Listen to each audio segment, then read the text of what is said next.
We hold candidate forums for candidates to come and present positions, policy ideas, get to meet our membership. We help them organize local fundraisers for their campaigns. And on election day, we help them with get out the vote activities. It's either going to an office and helping make phone calls to encourage people to go out and vote and track people that way, or show up at the polls with everyone's favorite activity, sign holding.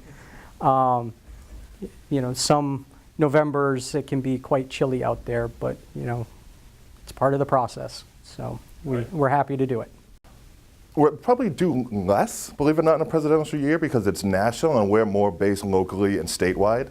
So presidential years, it's more about individuals advocating for their candidates. And then when the party coalesces and we have a nominee, that's when our group's work really starts. We did a straw poll 4 years ago for the first in the nation New Hampshire primary, and it turned out to be a pretty good turnout.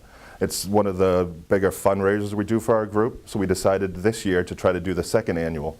And we had a great turnout, much like the first year, and I think we're going to try to make this every 4-year thing, every presidential cycle, try to have a little straw poll. Members came around and they could vote for their candidates. There was food, discussion, and we watched the results come in from New Hampshire in real time.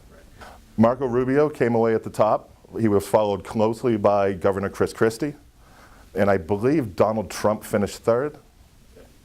We have a monthly meeting here at RCTV, and that is basically just going over committee business. But every once in a while we'll get a guest speaker, or a candidate sometimes will come in and address the group, and we can bring in addition to our members, just other people from the community.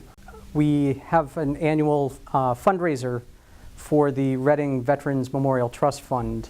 It's a fund that provides the decorations for all our veterans' graves on Memorial Day and Veterans Day, and the capital is in danger of not being replenished in that fund. They end up spending more than the interest bears for the fund. So we do an event that's open to the entire committee. It's strictly nonpartisan, and we've had very good turnout. I think the first 2 years alone we raised over $1,500. So it's a way that we can be civic-minded and engage in our community in a non-political way, as opposed to always focusing on the politics.